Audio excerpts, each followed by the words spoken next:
8-4. Yeah. 0-2 since our last episode. Welcome to episode 16 of Cheap Seats. I am Jay Sensi, joined by the man himself, Tyler Calvey. And The vibes are off. Switch seats.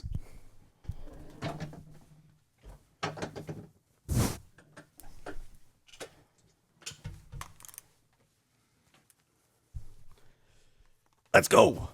Let's do it. You know what? It worked last time. It worked once before. I mean, it can't hurt at this point. Do we have one more seat switch magic trick up the old sleeve? Listen, we're pulling out all stops. We didn't coordinate the black. I mean, I kind of looked at it as a funeral for the number one seed because I think that's a long shot. Also wanted to infuse a little bit of the underdog mentality. You remember the shirt? Oh, yeah. That was NFC Championship game? NFC Championship 2017. Yep. Parking lot shirt. Leaving the parking lot, yeah. You can't beat I still a have mine good somewhere. It's hard to beat a good, like, way overpriced, super poor quality Lincoln Financial Field t-shirt, parking lot t-shirt. Yeah, knockoff. From a dude in a shopping cart. Yep. You know? No, it's pretty. Here we That's are. classic. It's held up pretty well. Beware of underdogs. I feel like we're underdogs at this point. It's weird. Since our last episode, birds have laid 2 eggs. We'll break that down. Last episode, we were feeling really good. The division was pretty much all locked up. I think we were expecting to maybe have it locked up by Black Friday. In the driver's seat for the number 1 seed, and now the division's kind of at risk if we don't pull this shit together. What a weird, quick turn of events. Yeah, it's a 2023 vibes going right now. And I don't want to say that, but I've been listening to the WIP, throughout the last week or two, and they're placing blame. They're doing a poll, like, where do you sit as who is to blame for where the Eagles are as they are right now? I mean, to me, it falls on Nick. Yeah. It's got to fall on Nick. Everybody can blame Patullo all day, but Nick picked him. Nick put him in that spot. Maybe he was ready. Maybe he showed signs of being ready. I don't think he's ready. And it's hard to blame a guy that maybe is way out over his skis and he's just trying to figure it out on the fly. Ultimately, I think it falls on Nick Sirianni's shoulders. I'm getting a little tired of the kind of broken record lip service that I hear from Nick in all the press conferences. My guy, you're the captain of the ship. You got to pull this shit together. You got to figure out what's going on. And if he's not the guy, an offensive coordinator, and this season falls apart, dude, you're in the hot seat at that point. I think if we'd have another 2023, I'd be shocked if they weren't seriously considering a move. I don't know that I agree with it, but to me, it falls back on Nick. I think it's Nick's scheme. It's Nick's guys. It's Nick's team. It's Nick's morale. I don't know who else you blame. I mean, yeah, okay. There are instances where Jalen could have played better. All right. There are instances where the play calling could have been better. The offensive line is not playing up to its potential. You can place mini blames on all those things. I think the biggest set of blame goes on Nick Sirianni. Yeah, I would say early in the season, I would give the players the bulk of the blame. Mm-hmm. So it comes down to execution, terrible execution. And I think the players affect the game always way more than coaching. But if the players are not executing, you need to be able to scheme and right the ship. And my thing with Nick is, and the uneducated Philadelphia media, fans, like they are all throwing eggs at Kevin Patullo, literally and figuratively. But in the end, so best case scenario, we fire Kevin Patullo. We bring in a new offensive coordinator, or we, a new guy on the staff emerges. He fixes this whole ship. we go to the Super Bowl, we put up 40 points a game. Guess what happens next year? Oh, he's a head coach. He's a head coach somewhere. Yep. So, you have to be able, like, what does Nick do well? He's a morale guy. Yep. He's not a scheme guy. And as far as scheme goes, I mean, if you need to find the example of how important scheme is, go watch that Bears game. They schemed the shit out of us. Yep. I don't put a ton of blame on the defense as much as a lot of people were upset with the defense. I felt they kept us in the game. And if we could have scored one touchdown through that first 3 quarters, Yep. I think their offense has to adjust, right? They can't just run the ball and run out the clock. Right. Flip side is scheme matters. Well, week prior, you're up 21-0. You throw the ball, you give the ball away, rather than the Bears just ran the ball consistently. And also, as far as Nick goes, right? So I have a couple little quotes here from Nick Sirianni, and that he lives and dies by, and we've won Super Bowls with by cheering and chanting and repeating constantly. One I like to think of is tough, detailed, together. That's what they say. Tough, detailed, together. I don't think we're any of those things right now. Not at all. Detailed for sure not. No. Together doesn't look like it. And tough, I mean, at certain times offensive or defensively we look tough, but offensively not once this year. Pushed around. Okay? Sometimes you, sometimes me, always us. Yep. With that, he has to be able to live by that. And with that said, Saquon Barkley, sometimes you, sometimes Tank, always us. Yep. But we have to adjust what we are doing. Saquon is struggling this year, if it's health, if it's he's wear and tear, if it's just the scheme doesn't fit him this year. But for Tank to not touch the ball once last game, or maybe once, and then the week with the Cowboys touch the ball once, that can't be. You have to be able to make the tough decisions. You have to be able to take these millionaire football players and say, listen, bro, this ain't your week. This ain't your season. Yep. It's about us. It's about the name on the front of the jersey, not the back of the jersey. And he doesn't have the spine to do that. And you can see it in his press conferences. You can see it in the way he interacts with the players. It's like the parent who wants to be their friend and not their parent. That's a great analogy. You're right. Now that you mention it, that's exactly what I see. Like, he wants to be their buddy. Yep. He doesn't want to be their parent. He doesn't want to be the leader. He doesn't want to be the coach. He wants to be their friend. Yep. Which worked when you're winning and there's certain fires you got to put out and you take all the blame and you make everybody feel good. Because I heard that last year and I loved when he does stuff like that. But in the end, he has to make the tough decisions. And, this is where money is being spent on these players. Offensively, we're the highest paid offense in the league. And for us to be putting up numbers like this and for him not to be able to adjust in any way, shape, or form falls solely on him. Poor Kevin Patullo, that poor guy, he is way over his He's just skis. not ready. He's just not there. And it's hard to blame him because he's put in this position. And it's a results-based business. Like, I just don't know that he was put in a position to succeed at the right time. And this is what we get. And sometimes you have to make these tough decisions and you have to be able to pivot Quickly. mid-game, mid-drive, whatever it is. And then I mentioned the 2023 team. That seems to be the theme of people are talking, right? So, this isn't a quote from Nick, but it's a quote I have. Not this year, not this team. Yep. And this time last year, we were the best team in football. I said it to everybody. I said, when it's all, the Eagles are pretty good. The Rams are pretty good. The Chiefs, this team, Bills. But I go, no. When it's all said and done and we win the Super Bowl, everybody's going to look back on this year and they're going to go, oh, no shit, the Eagles won because they were the best team in football basically all year. Yep. Post week 8, we were the best team in football. Right now, we are not even close to the best team in football. We're not the best team in the NFC. We might not even be the best team in the NFC East right now. And it's a top to bottom issue. It's a coaching issue. It's a player issue. It's a schematics issue.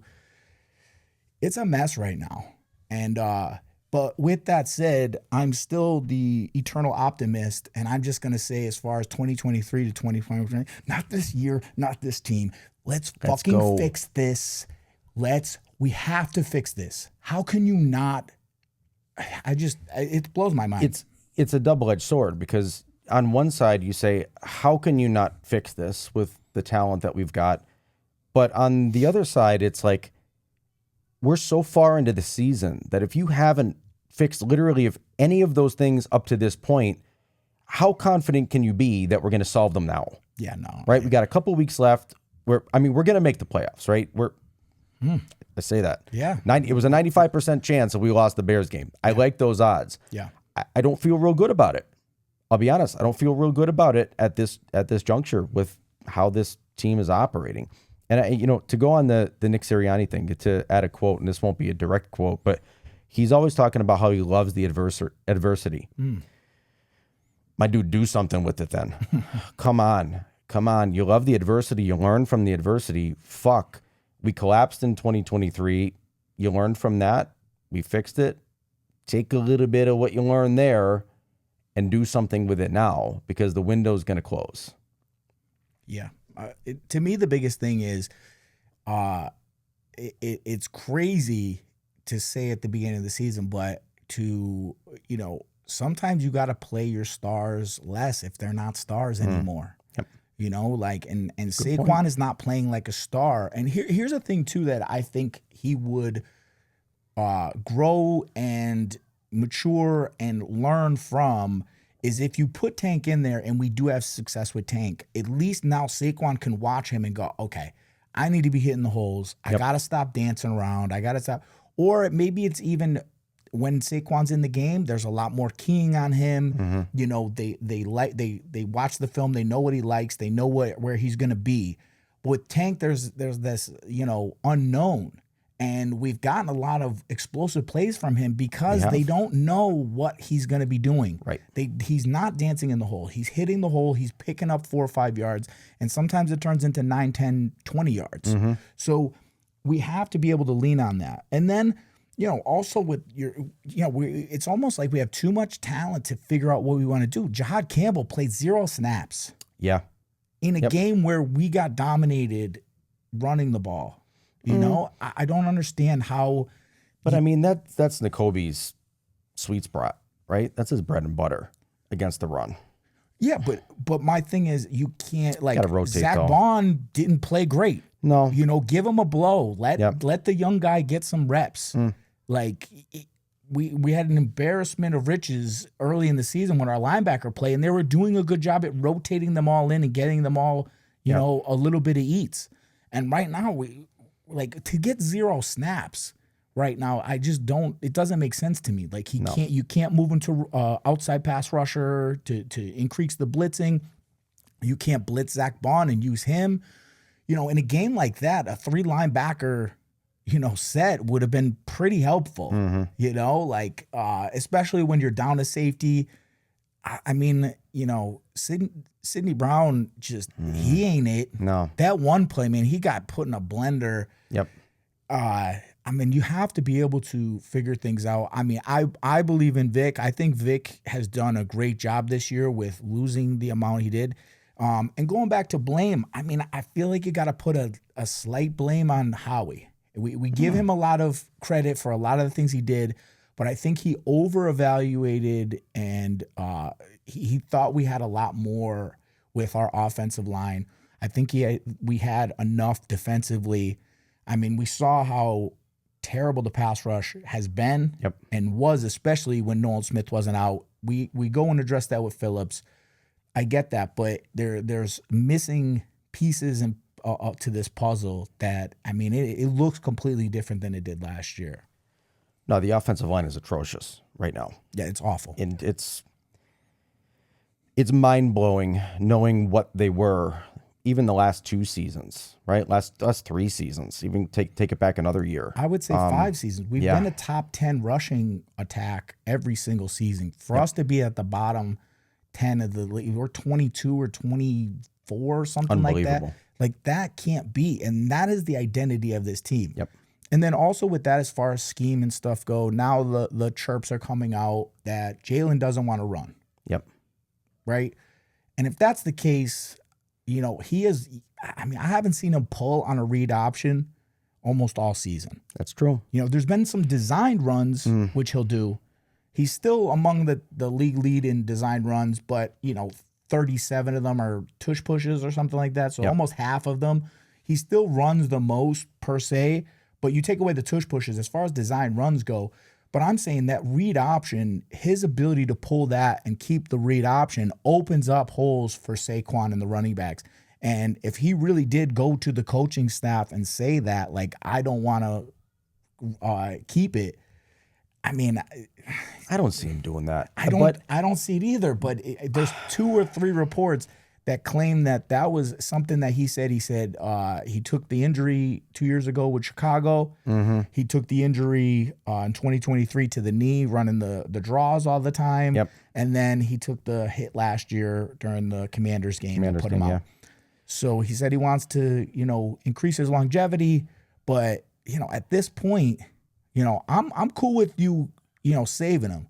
But listen, if you got any design runs, if you got some read option looks, man, it's a time to go. If you get injured, Jalen, so be it at this point. Yep. We got to go for it. We have to go for it. Like, I'll pull it all stops.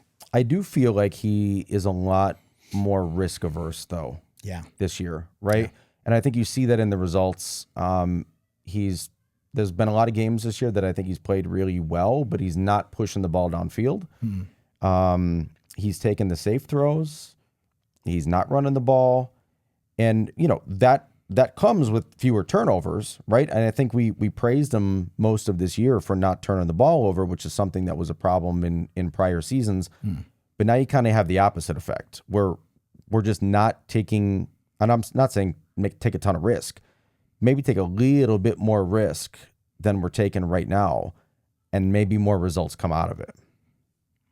We're holding back. Yeah, he's holding back. We got to do something. Like, this is unacceptable. There's too much money, too much talent invested in this team, and if you can't figure it out, then it is a Nick Sirianni issue. He might have to.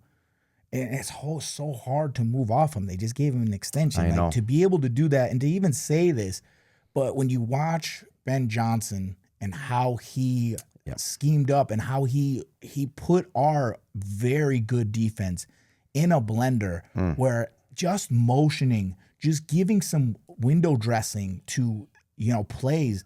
But also with us, at this point, we're getting the plays in so late. Yep. So to run these motions and to run these window dressing pre-snap, too complicated now. It's too complicated. We're not detailed enough. Every time we try to do something like that, it's an illegal formation. It's Saquon during the Broncos game, illegal motion. We're not detailed enough to even run these complex schemes. So we've dumbed down the playbook, but there's just not enough. And for CJ, another thing, he was my favorite player. I know. Last year, I love him, and for him to do what he did after, did you see that after the game where they asked him, "Are they predictable?" He's like, "I don't want to say nothing." Yep. This is coming back to 2023 vibes. Remember, they were saying, "Hey, when they go to this look, this is what they're doing." Yep. What's crazy is so I don't know if you watched it. I watched the Hard Knocks episode earlier today, and prior to seeing it, I wasn't quite sure the Eagles even practiced offense. The way they look in games, I question whether or not they're even practicing. I saw it, and you know what? What I also saw in that episode is, and they didn't show a ton, all right? So it was small sample size. Yep. The other teams in the division just seem to be practicing more together, a little bit harder. The clips we show of Nick, he's buddy with Brandon Graham there. Buddies, yeah. I would be fucking screaming at guys. Yeah. Let's get this shit together. You only have a couple days before the next game. You got to figure it out, dude. Which also brings me to a new conspiracy theory.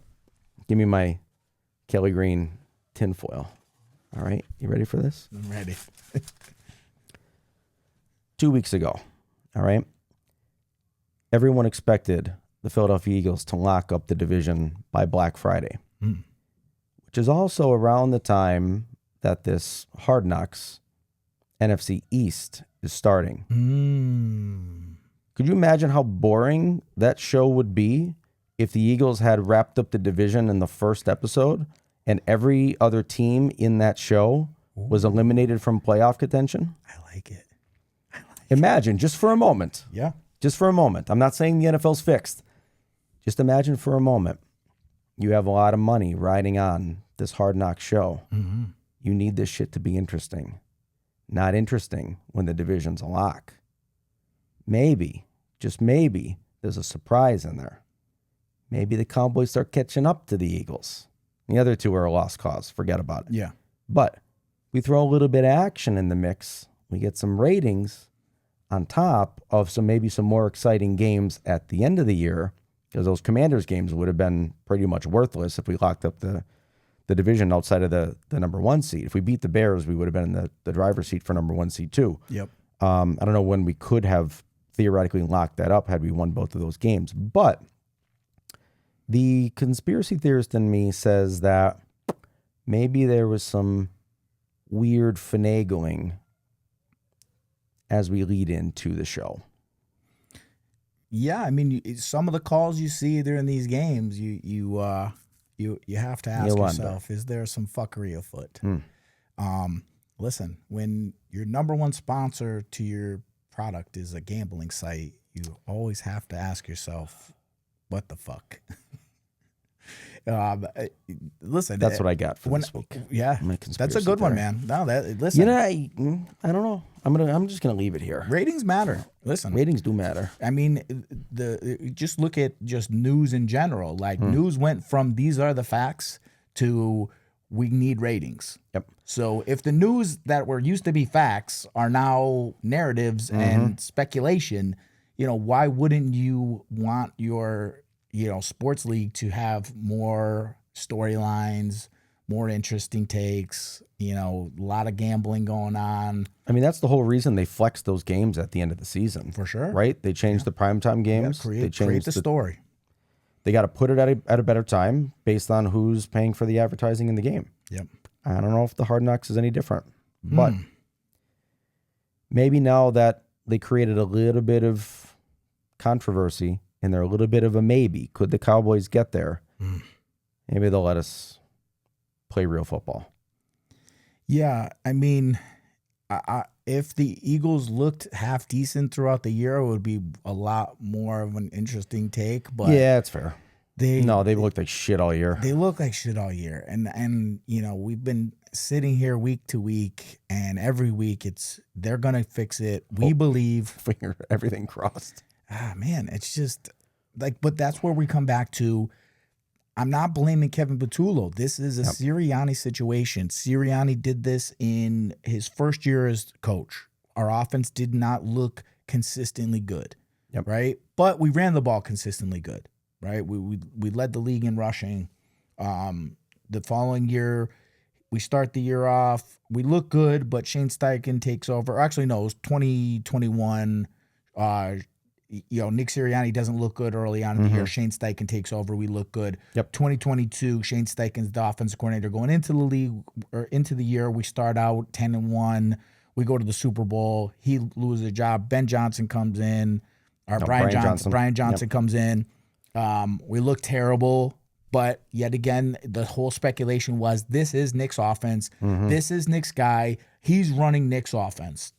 The offense looks terrible. Very similar to it is now. Is actually better than it is now, which is hard to think. Wow. It's hard to fathom, right? Yep. And talking about seasons, parallel seasons, it's pretty crazy too. We'll get into that. I heard a stat today or the other day. It dropped my jaw to the floor. But yeah, so 2023, we collapsed at the end of the year. The offense completely falls apart, but it at least looked good. We were a top half a top half offense. Our defense was absolutely terrible that year. 2024, we come in, we run the ball really well. Saquon sparks us. The offensive line is dominant. The defense plays well.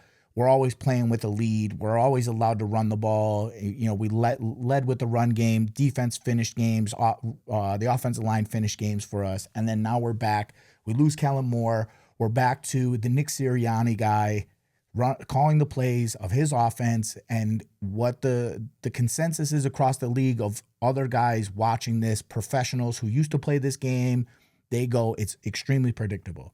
So another stat that I heard, the last time a guy touched the ball as much as Saquon did, and his following year he looked terrible, was Demarco Murray coming to the Eagles after touching the ball 350 times with the Cowboys and looked like the best running back in football. We give him all this money. He comes in.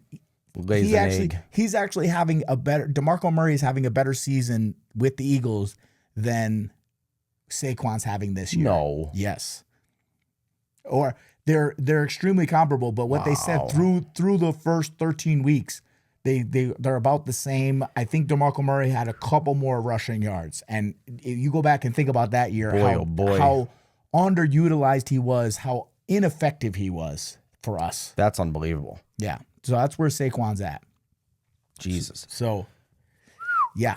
All right, I got 2 questions. Yeah. I'm going to go back to the games. Which of the 2 games, the choke against Dallas, give up 24 unanswered, or kind of just laying an egg against the Bears, was more surprising or more telling about the identity of this team and why?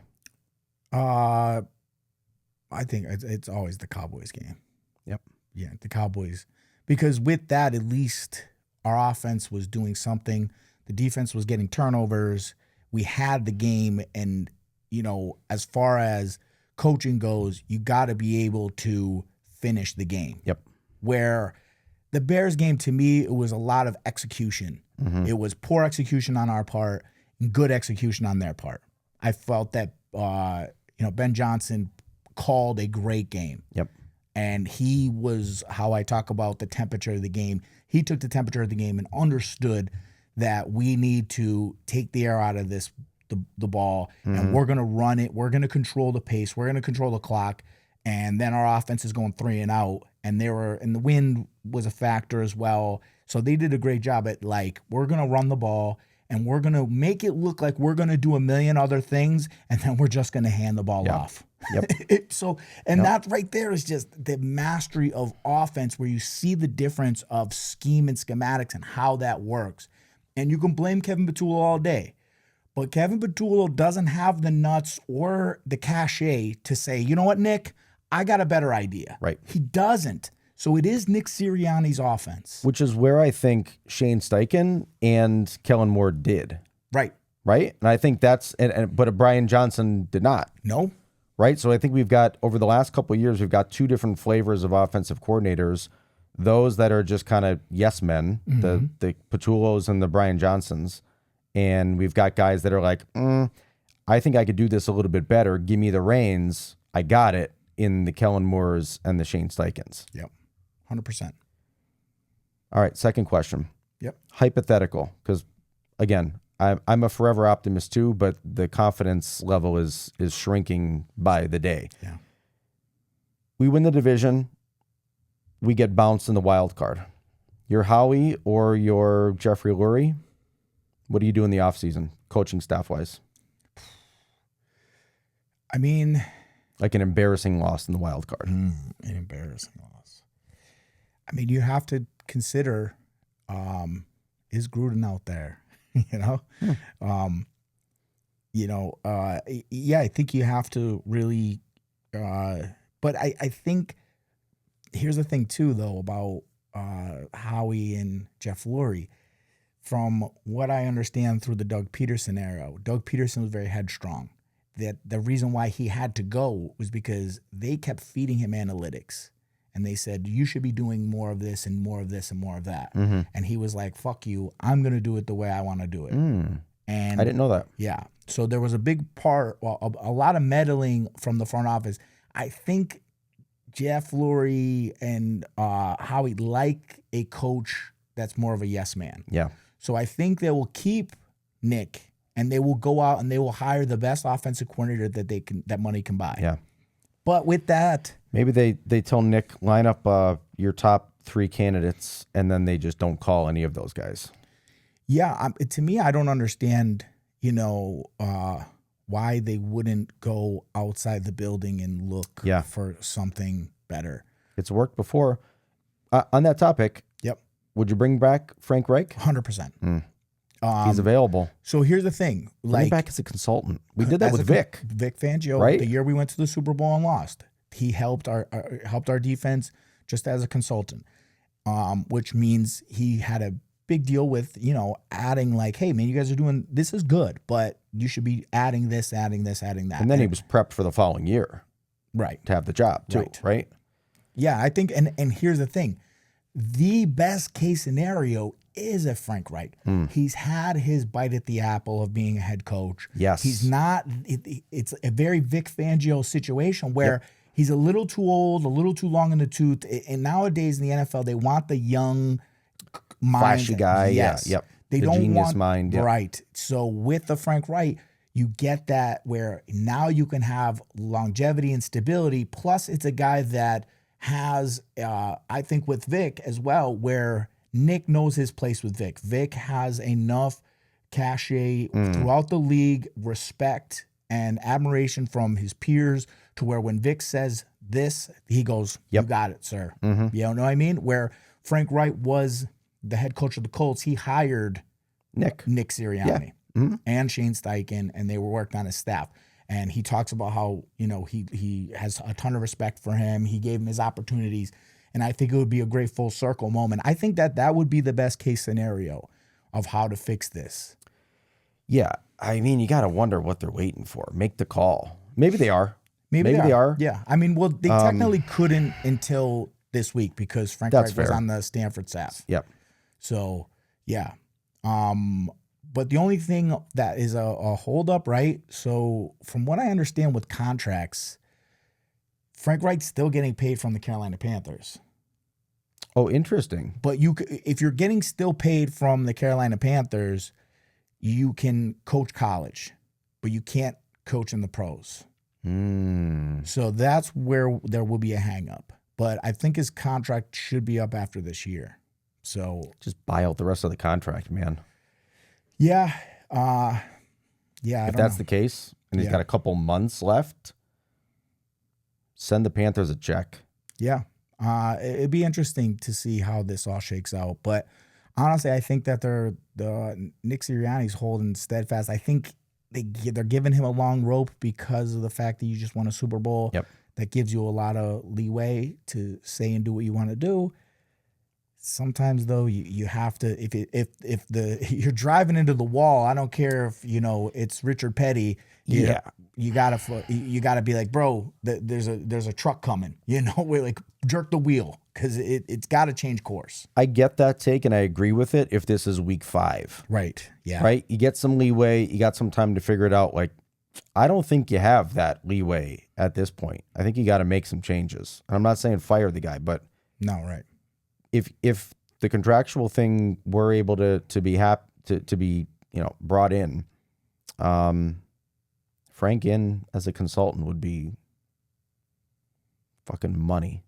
And the thing about Frank Reich that you have to really take and understand is he coached 2 quarterbacks to a very high level of play the year he was our offensive coordinator in 2017. That's true. Yeah. Like, we completely pivoted our offense from what it was with Carson Wentz to completely changing it for the playoffs because he had to go back and kind of learn what Nick does well. Yep. And I think that that's part of the situation with Nick that I don't get. I think he wants to run his offense, and I don't think it fits Jalen very well.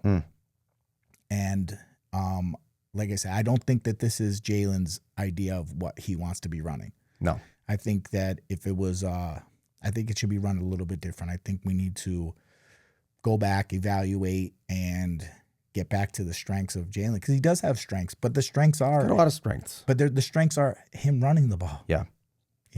So I don't know. I'd like to think that he didn't say that. No, I mean, the guy just wants. He just wants to I win. think he'll do anything to win. Right. And if that means running the ball and risking some injury, I think he's willing to do it. I think maybe if I'm him, I'm a little hesitant to do it because maybe everybody else just isn't bought in with the same mindset right now where they're willing to risk limb and life to win. So, I mean, if nobody else is doing it, can you do it alone? No, like, right. you can't do it alone. So why risk your career's longevity? All right, let's go for it. We love the conspiracy theory on cheap seats. Let's go. Why Jalen doesn't want to run? Because Tanner McKee is a stud. And he knows that if he gets injured and Tanner McKee comes in and he wins 4 games here, that the Philly fans will turn in a fucking heartbeat on him. And I don't blame them. They will. You know what I mean? The thing about Eagles, we love a backup quarterback more than any other team. We do. We would call for the backup. I even liked Gardner Minshew. I got to be honest. I liked him. No, but it's plausible. You know, Jalen's like, I think he's too confident for that. Listen, I agree, but you know, Tanner McKee played some garbage time versus the Cowboys and the Giants, and they're you know, Howard Eskin's saying that he's the better option at quarterback. Well, Howard Eskin's a clown. He is a clown. They shouldn't let that guy say anything at this point. But the reason why we kind of started this was so we can kind of be the talk of reason. Yep. But Eagles fans are clowns. Like, no offense to my friends out there, but if you like, there's a reason why we have the stigma of being the craziest, most uneducated fan base ever. Because I'll tell you, I listened to a lot of the call-ins on WIP. I listened to other podcasts, and some of the takes are just absolutely crazy. Yep. Like, they really think that if they fire Kevin Patullo tomorrow, everything's going to change. Problem solved. Yeah. Yep. Like, they don't understand football. No. But no, they're very emotional. It's a very emotional fan base, I think. Yeah. And mostly drunk. irrational. And very drunk as well. Very drunk. You mix drunk, irrational, and emotional. Yeah. Recipe for disaster. But I listened to Nick Foles, and he had probably one of the smartest takes on how to, like, the most simple, basic way to fix this offense, or opportunity to fix this offense. And do you know what he said? No. He said Kevin Patullo should get off of the sidelines and go up in the box. Okay. Because he's saying that, and I agree with him 100%. I think that this is a great option if you're not going to change him as the play caller, right? He's never been a play caller. So here's the thing with this team as well. You have an A.J. Brown, you have Jalen, you got Smitty, you have all these personalities. And when you succeed or fail, they come off the field and they express themselves. Mm-hmm. So now you start to feel the tension of, like, okay, I gotta fix this. Where when you're in the box, you don't have to deal with any of that. That's fair. You might have to be talking to Jalen a little bit. You might be talking to Nick on the headsets. You might even, you know what I mean? You might have to deal with 1 or 2 people, right? But if you don't hear somebody coming off the field saying, "What the hell is this moron doing?" Right. Yeah. Plus, the reason why I prefer when I go to games, I like to sit higher up because I get to see it all play out, and you get to see it happen as it happens. Right. Where, as an offensive coordinator, you're calling the plays. You don't get to see exactly what happened on first down until you punted, scored, or and whatever. You get the iPad. And then you get the iPad. Yeah. Yep. Where if you're watching it from the box, you get to see it all develop in real time. That's a great point. Put them in the cheap seats. Put him in the cheap seats. Like I said, and here's another thing you don't hear as clearly. What don't you hear when you go 3 and out? The booze. The booze. Ooh. I think you would still hear them in the box. But here's the thing. You don't feel them. Yeah, a little muffled. Yeah. That's true. You're telling me kinda that all game long, those guys who are sitting in that first row behind the Eagles bench aren't screaming shit to they Kevin were Patullo. riding him. They had to be riding him. Go in and the you box. know he hears it. You can't. Yeah. You're a first-time play caller. To me, when Nick Foles said that, I go, oh my God. I go, that is a great.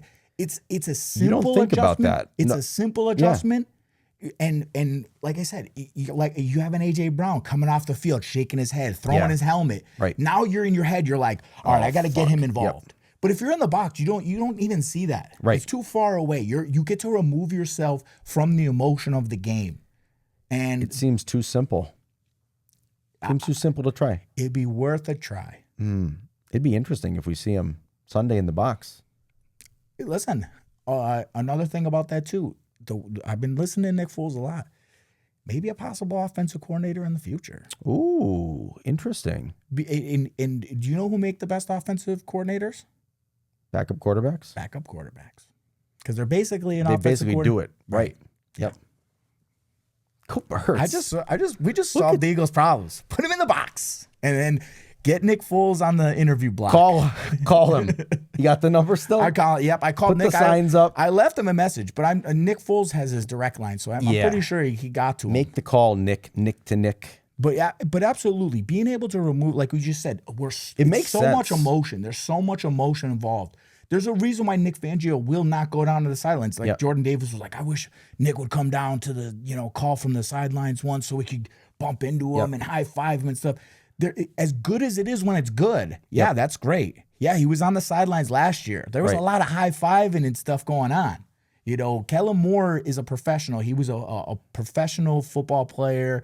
He knows those emotions. He's dealt with those emotions. So for him to be able to work through that is much different. But I'm sure when he first started calling plays, he was up in the box. Oh, interesting. He transitioned to being on the sidelines later in his career. All right. I believe. Don't hold me to it, but I believe, when he first started being an offensive coordinator, he was up in the box. Okay. And there is a reason why they are up in the box, because you have to be able to stick to the script as far as, and here's the thing about Kevin Patullo that I will give him kudos for.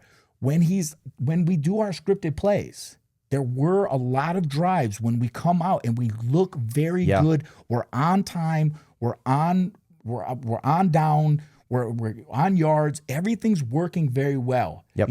And then things start falling apart. And when the emotions start getting into the game, you see him. I mean, he's very indecisive on his play calling because we're not getting the play snapped until 1 second on the fucking play clock. Right. So it's something to consider. Oh man, I would love to see them try it. What does it hurt? What does it hurt to try that? Yeah, it cannot hurt. Nothing. Nope. If anything, you save the guy a little bit of embarrassment, Yeah. I mean, if it's rocking him emotionally on the sideline like that, get him out of there. Dude, but how could it not? I mean, the boos No, were I know. so It would rock most people. Loud. Yep. The boos were so loud. I mean, you don't even hear the boos when you're in Philly like that. You feel them. Like that stadium was vibrating with boos. Yep. And that first time in a long time. And you're the first time play call. You've never had to deal with something like that. The entire city of Philadelphia has daggers in their eyes for you. Put him up somewhere safe where he can remove himself from the emotion of the whole situation and give it a fucking try. Because right now, what you're doing is not working. So the adjustments that need to be made, and like I said, I prefer to watch the games up high because you get to see it all play out right in front of you, and you get to see where things are breaking down, and you don't have to go to the iPad and then you can do that in the box as well, sure, right? If you need to, but for the most part, you could do it while you're watching the next play, right? Well, we got the Chargers coming up, Monday night, West Coast game, I'd like to think that we don't drop 3 in a row. Herbert's a little banged up. They say he's going to play. Non-throwing hand injury. We got to rate the ship now. I think these guys just need confidence more than they need the win. Like, we'll get enough wins to win the division. But you drop 3 in a row, and that's a tough one for morale. I'm not even going to make a pick. I'm not doing a score this week. Yeah, here's the thing. If we got to win. If I was forced to make a pick, I don't think I could pick the Eagles to win this game. That's kind of why I'm not making the pick. Like, I don't feel good about it. Yeah, they've given me nothing over the last 2 weeks that makes me think we could be a run-heavy Charger team on the road. Yep. But as crazy as it sounds, it's almost a better thing that we're on the road, because how the home field fans feel right now, you're almost better off being on the road, But that win the game and come back in, and you're kind of in their good graces again. But man, you come in, you're right. If it was in the link, it'd be bad, especially if we don't score in like the first quarter. Link might tumble. Yeah, Well, go Birds. Go Birds.